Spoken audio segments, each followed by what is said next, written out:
آپ 4 کروڑ ہیں، آپ اقلیت میں ہیں، آپ نے علیحدہ ہونا ہے، ہو جائیں، ہم علیحدہ نہیں ہوں گے. یہ جو ہے رمیز الدین صاحب نے کہا.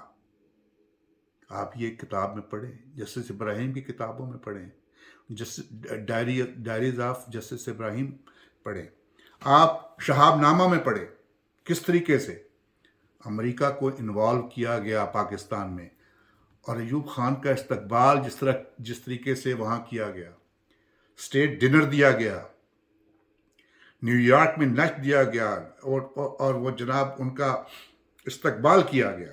کس لیے؟ اس لیے کہ وہ امریکہ کے چہیتے بن چکے تھے. انہوں نے پاکستان کو امریکہ کو لیز میں دے دیا تھا. پاکستان، آپ شہاب نامہ پڑھیں، اس میں شہاب نامہ میں ایک پارٹی ہو رہی ہے، افسرز بیٹھے ہیں، امریکن افسر بیٹھے ہیں، اس میں ایک پاکستانی افسر دوسرے افسر سے اردو میں بات کرتا ہے. یہ شہاب نامہ میں آپ پڑھ سکتے ہیں، آپ پڑھنے کی کوشش کریں. اس نے کہا شٹ اپ، نو مور اردو، اور وہ خاموش، پاکستانی افسر خاموش. شہاب نامہ میں شہاب صاحب لکھتے ہیں کہ ہم جا رہے تھے گاڑی میں، اور ایک جگہ سے ہم گزرے، فیض آباد کے پاس سے. ایک امریکن افسر ہمارے ساتھ تھا، اس نے آنکھوں پر ہاتھ رکھ لیا. تو ہم نے کہا کیا ہوا؟ اس نے کہا میری آنکھیں جل رہی ہیں. کیوں؟ نے کہا وہ دیکھو. سامنے دیکھا تو ایک بل بورڈ پہ لکھا تھا کہ پی آئی اے میں وزٹ چائنا ان پی آئی اے. تو میں نے کہا کہ یہ تو صرف وزٹ کرنے کے لیے لکھا ہوا ہے، جو پی آئی اے کا اشتہار. انہوں نے کہا نہیں، یہ میری آنکھیں جل رہی ہیں یہ دیکھ کر. اور دوسرے دن اس بل بورڈ کو وہاں سے ہٹا دیا گیا.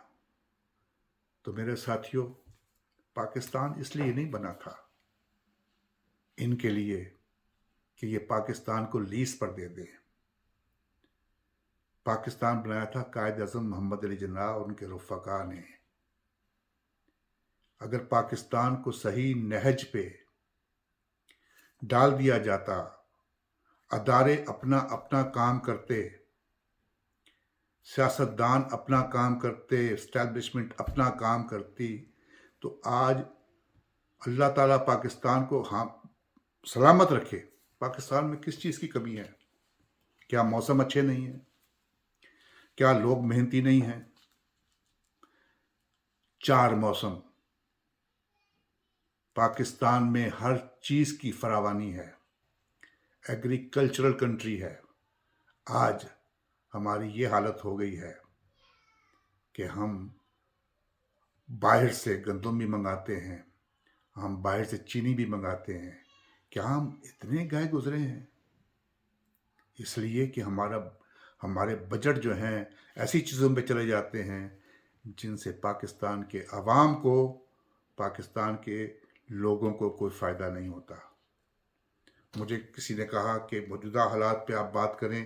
میں نے کہا موجودہ حالات پہ بڑے اچھے اچھے لوگ پاکستان میں، عمران شفقت، امداد سومرو، اور کافی اچھے اچھے لوگ جو ہیں کام کر رہے ہیں موجودہ حالات کے متعلق. لیکن میں نے یہ وعدہ کیا ہے کہ میں اپنی طرف سے جو بھی ہسٹری ہے پاکستان کی وہ میں بتاؤں گا.